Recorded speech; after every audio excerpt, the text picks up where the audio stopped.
ओम शांति। आज 17 जून 2022 के साकार मधुर महावाक्य है। आज शुक्रिया दिवस पर बहुत ही विशेष बात बाबा आज हम सबको याद दिला रहे हैं, विश्व कल्याणकारी भव। दिल से हम बाबा का शुक्रिया करते हैं जिन्होंने हमें एक स्थान पर होते भी विश्व कल्याणकारी बनना सिखाया। जो सदा अचल स्थिति में रहते हैं उनकी शुभ भावना होती है कि दूसरी आत्माएं भी अचल बन जाएं। उनकी शुभ भावना से उनके अंदर रहम भाव का गुण होता है। रहमदिल आत्माएं, उनका ही टाइटल है विश्व कल्याणकारी। ऐसी आत्मा ईर्ष्या भाव से, द्वेष भाव से, ग्लानि के भाव से सदा दूर रहती है। एक ही भाव रहता है, कल्याण का भाव। ईर्ष्या, द्वेष, घृणा, नफरत, ये भाव विश्व कल्याणकारी नहीं बनने देते। विश्व कल्याणकारी आत्माएं जिस भी आत्मा से मिलेंगी उसके प्रति एक ही संकल्प उत्पन्न होगा, इसका भी कल्याण हो। बाबा आज समझा रहे हैं कि तुम बच्चों में बेहद का वैराग होना चाहिए। ये खाऊं, ये पहनूं, ये घूमूं, ये कोई शौक़ आप बच्चों में नहीं होने चाहिए। आपके अंदर बेहद का वैराग होना चाहिए। आपको पुण्य आत्मा बनना है। याद से ही पुण्य आत्मा बनेंगे। बाबा की याद के सिवाय पापों का प्रायश्चित नहीं हो सकता है। एक जन्म के नहीं, अनेक जन्मों के पापों का बोझा सिर पर है। वो उतारने के लिए एक बाबा को प्यार से याद करना है। याद से ही आत्मा शक्तिशाली बनती है, निरोगी बनती है और जो भी पापों का बोझा है वो उतरता जाएगा। अगर कोई कर्म भोग भी है तो अपने ही कर्म का हिसाब है। अपने कर्म का हिसाब समझ उसको याद से चुकतू करना है। बाबा याद दिला रहे हैं कि बच्चे, तुम बच्चे इस ज्ञान योग के द्वारा आत्मा को पावन बनाते हो। चलते फिरते, उठते बैठते एक बाप को प्यार से याद करते रहो। सुनते हैं बाबा के मधुर बोल, बाबा के शब्दों में। बाबा कहते, मीठे बच्चे याद में रहकर अपने विकर्मों की प्रायश्चित करो तो विकर्माजीत बन जाएंगे। पुराने सब हिसाब किताब चुकतू हो जाएंगे। याद में रहकर अपने विकर्मों की प्रायश्चित करो, विकर्माजीत बन जाएंगे। पुराने सब हिसाब किताब चुकतू हो जाएंगे।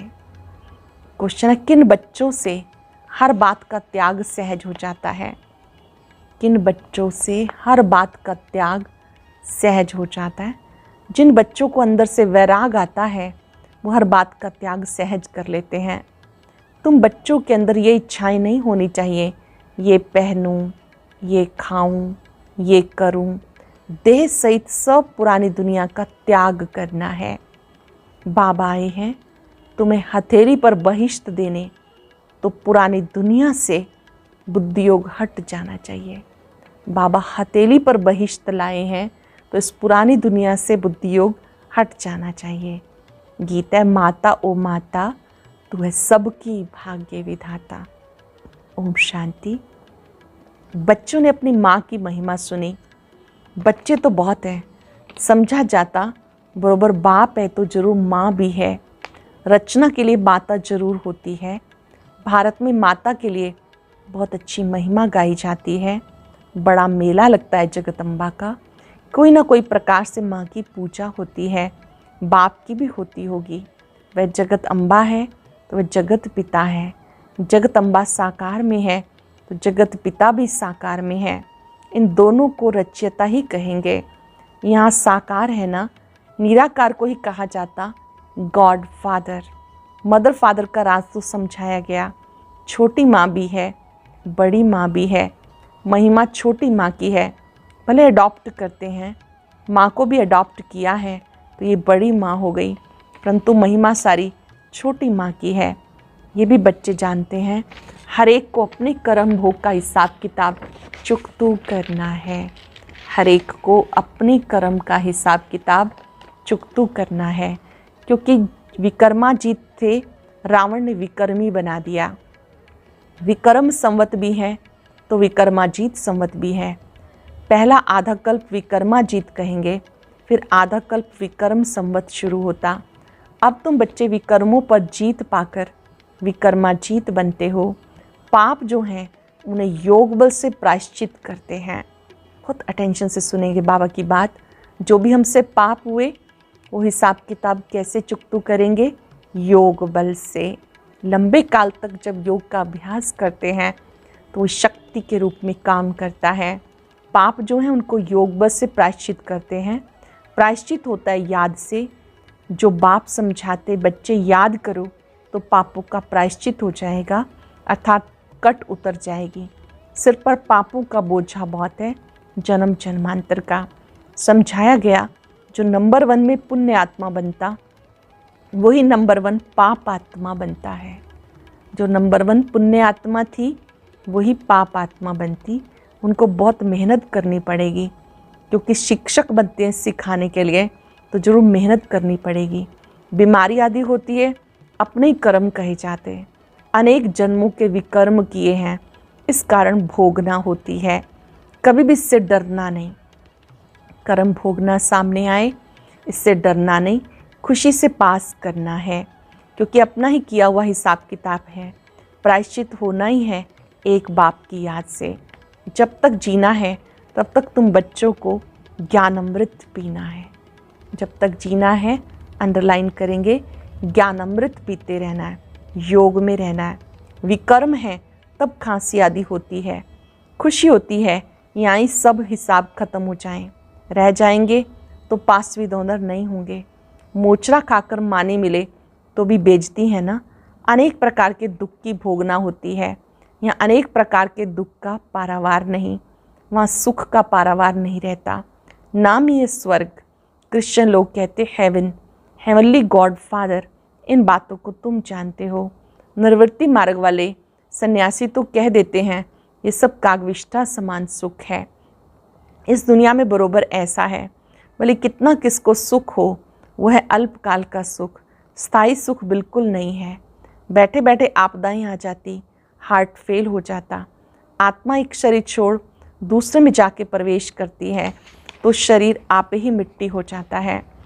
जानवरों के शरीर फिर भी काम में आते हैं, मनुष्य का काम में नहीं आता। तमो प्रधान पतित शरीर कोई काम का नहीं, कोड़ियों मिसल है।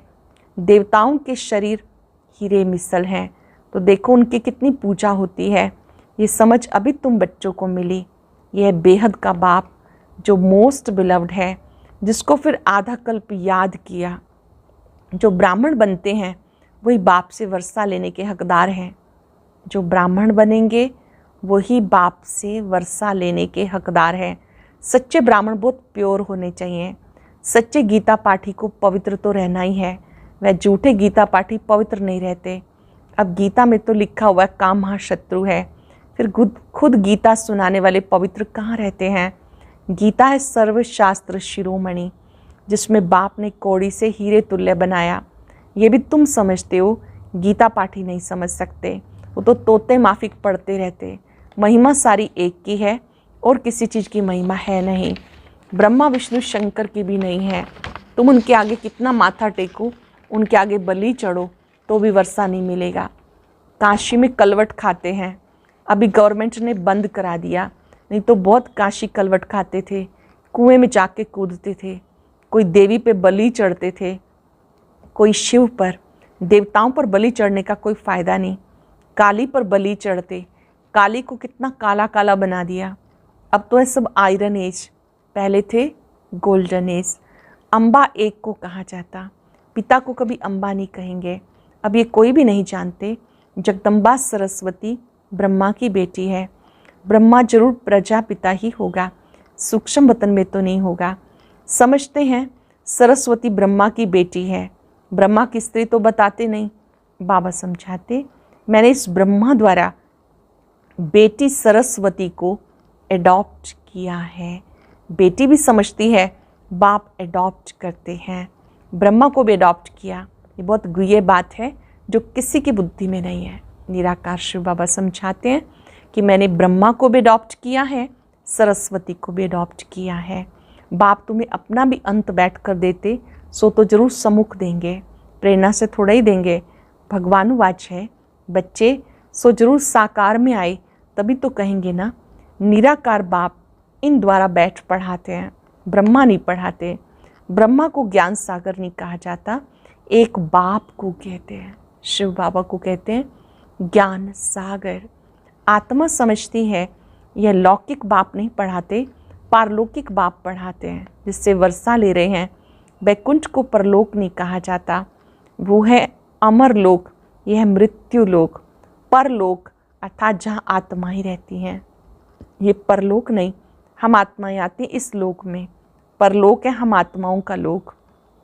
तुमने राज्य इस भारत में किया है, परलोक पे नहीं। परलोक का राजा नहीं कहेंगे, कहते हैं लोक परलोक सुहेले हों। ये स्थूल लोक फिर परलोक सुहेले बन जाते। वही भारत वैकुंठ था, फिर बनेगा। ये है मृत्यु लोक, लोक में मनुष्य रहते हैं। कहते वैकुंठ लोक में जाएं। दिलवाड़ा मंदिर में नीचे तपस्या में बैठे हैं, ऊपर में वैकुंठ के चित्र बनाए हैं। जो दिलवाड़ा मंदिर है नीचे दिखाया है तपस्वी बैठे हैं, ऊपर स्वर्ग के चित्र हैं। समझते हैं फलाना वैकुंठ पधारा, परंतु वैकुंठ तो यहाँ ही होता है, ऊपर में नहीं। आज जो ये पतित लोक है वो फिर पावन लोक हो जाएगा। पावन लोक था अब पास्ट हो गया, इसलिए कहा जाता परलोक, परे हो गया। भारत स्वर्ग था अब नर्क है, तो स्वर्ग अभी परे हो गया ना। फिर ड्रामा अनुसार वाम मार्ग में जाते तो स्वर्ग परे हो जाता, इसलिए परलोक कहते हैं। अब तुम कहते हो हम यहाँ कर नई दुनिया में फिर से अपना राजभाग करेंगे। हर एक अपने लिए पुरुषार्थ करते हैं, जो करेगा सो पाएगा। सब तो नहीं करेंगे, जो पढ़ेगा लिखेगा वो होगा बैकुंठ का नवाब अथवा मालिक बनेगा। जो अच्छी रीति पढ़ेंगे लिखेंगे वो बैकुंठ के नवाब बनेंगे। तुम इस सृष्टि को सोने का बनाते हो। कहते द्वारिका सोने की थी, समुद्र के नीचे चली गई, कोई बैठी तो नहीं जो निकलेंगे। भारत स्वर्ग था, देवताएं राज्य करते थे, अभी तो कुछ नहीं, फिर सब कुछ सोने का बनाना पड़ेगा। ऐसे नहीं वहाँ सोने के महल निकालने से निकल आएंगे, सब कुछ बनाने पड़ेंगे। नशा होना चाहिए, हम प्रिंस प्रिंसेज बन रहे हैं। ये प्रिंस प्रिंसेज बनने की कॉलेज है, वो है प्रिंस प्रिंसेज के पढ़ाने की कॉलेज। सत्युग में होते हैं प्रिंस प्रिंसेज की कॉलेज। तुम राजाई लेने के लिए पढ़ रहे हो, वह पास्ट जन्म में दान पुण्य करने से राजा के घर में जन्म ले प्रिंस बने हैं।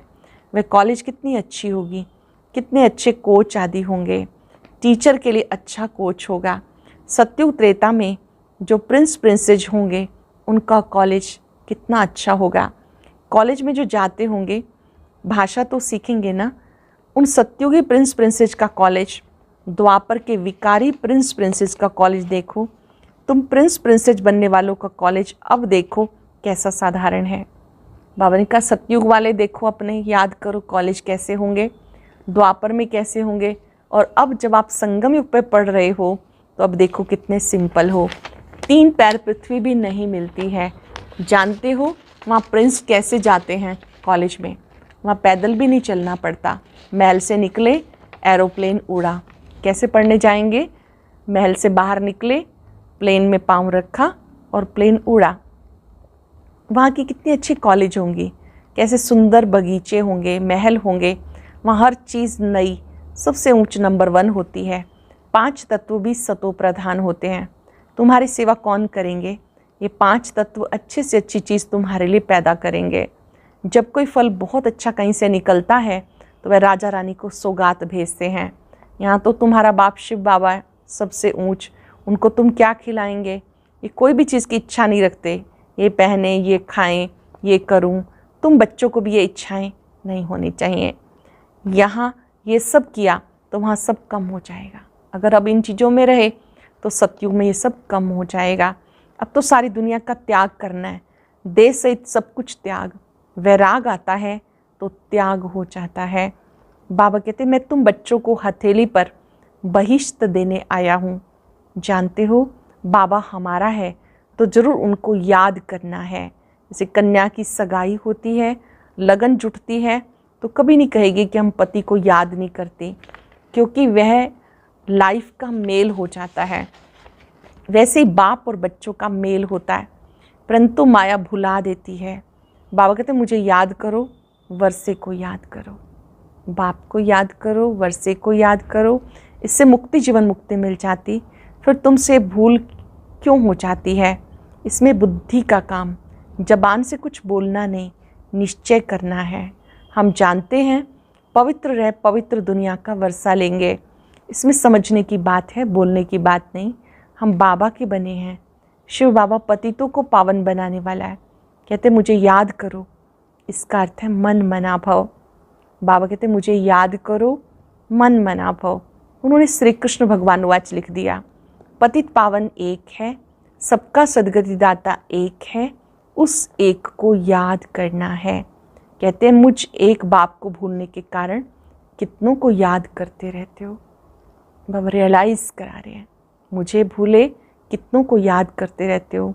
अब तुम मुझे याद करो तो विकर्माजीत राजा बन जाएंगे। विकर्माजीत राजा और विकर्मी राजा का फ़र्क भी बताया। पूज्य से पुजारी बन जाते, नीचे आना ही है। वैश्यवंश फिर शूद्रवंश। वैश्यवंशी बनना माना वाम मार्ग में आना। हिस्ट्री ज्योग्राफी सारी बुद्धि में है। इस पर कहानियाँ भी बहुत हैं। वहाँ मोह की बात नहीं रहती। बच्चे आदि बहुत मौज में रहते हैं, ऑटोमेटिक अच्छी रीति पलते हैं। दास दासियाँ तो आगे रहती ही हैं।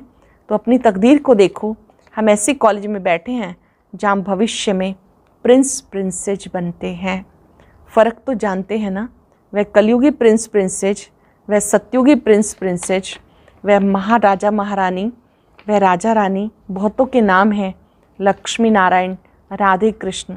फिर लक्ष्मी नारायण और राधे कृष्ण की पूजा क्यों करते? नाम तो एक ही है। हाँ, वो स्वर्ग के लायक थे, स्वर्ग के मालिक थे। अब तुम जानते हो ये नॉलेज शास्त्रों में नहीं है। अब तुम समझ गए हो यज्ञ तप दान पुण्य आदि करने में कोई सार नहीं। ड्रामानुसार दुनिया को पुराना होना है। मनुष्य मात्र को तमो प्रधान बनना ही है। हर बात में तमो प्रधान, क्रोध लोभ सब में तमो प्रधान, अर्थात सब चीज़ अति में जा रही है। हमारे टुकड़े पर इनका दखल क्यों?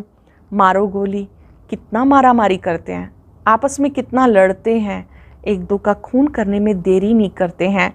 बच्चा समझता कहाँ बाप मरे और वर्षा मिले। ऐसी तमो प्रधान दुनिया का विनाश होना है, फिर सतो प्रधान दुनिया आ जाएगी। अच्छा, मीठे मीठे सिक्के लदे बच्चों प्रति माता पिता बाप दादा का याद प्यार गुड मॉर्निंग। रूहानी बाप के रूहानी बच्चों को नमस्ते। रूहानी बच्चों की रूहानी बाप दादा को नमस्ते, गुड मॉर्निंग, शुक्रिया बाबा, शुक्रिया। धारणा के लिए सार। पहली पॉइंट है, पुण्य आत्मा बनने के लिए याद की मेहनत करनी है। सब हिसाब किताब समाप्त कर पास विद ऑनर हो, इज्जत से जाना है। इसलिए कर्म भोग से डरना नहीं है, खुशी खुशी चुकतू करना है। सदा इस नशे में रहना है। हम भविष्य प्रिंस प्रिंसेज बन रहे हैं। इस नशे में रहना है। हम भविष्य प्रिंस प्रिंसेज बन रहे हैं। यह प्रिंस प्रिंसेज बनने की कॉलेज। वरदान है अचल स्थिति द्वारा मास्टर दाता बनने वाले विश्व कल्याणकारी भव। अचल स्थिति द्वारा मास्टर दाता बनने वाले विश्व कल्याणकारी भव। जो अचल स्थिति वाले हैं उनके अंदर यही शुभ भावना शुभकामना उत्पन्न होती है, ये भी अचल हो जाए। अचल स्थिति वालों का विशेष गुण होगा रहम दिल। हर आत्मा के प्रति सदा दातापन की भावना होगी। उनका विशेष टाइटल है विश्व कल्याणकारी। उनके अंदर किसी भी आत्मा के प्रति घृणा भाव, द्वेष भाव, ईर्ष्या का भाव, ग्लानि का भाव उत्पन्न नहीं हो सकता। चेक कर लेंगे अपने आप को। अगर ऐसा कोई भाव है तो आज स्वाहा कर देंगे। ग्लानि का भाव, घृणा का भाव, ईर्ष्या का भाव, द्वेष का भाव ये उत्पन्न नहीं हो सकता। सही कल्याण का भाव, हर आत्मा के प्रति कल्याण का भाव। स्लोगन है, शांति की शक्ति ही अन्य के क्रोध अग्नि को बुझाने का साधन है। शांति की शक्ति ही अन्य के क्रोध अग्नि को बुझाने का साधन है। आज दिल से बाबा का शुक्रिया निकलता रहे और याद रखेंगे, मैं विश्व कल्याणकारी आत्मा हूँ। हर एक आत्मा का कल्याण हो। अपनी ऊंची स्थिति में स्थित हो जाएं। अचल स्थिति के आसन पर बैठ जाएं। विश्व की हर आत्मा अचल अडोल बने। सर्व के प्रति शुभ भावना, शुभकामना इमर्ज रूप से रखें।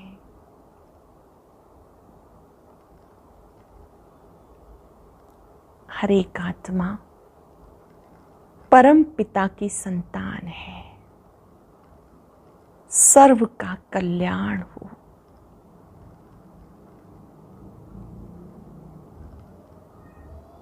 विश्व कल्याणकारी बाबा पर मन बुद्धि को एकाग्र कर लें। उनसे इतनी शक्ति प्राप्त करें कि मैं भी उनके समान मास्टर विश्व कल्याणकारी बन जाऊं।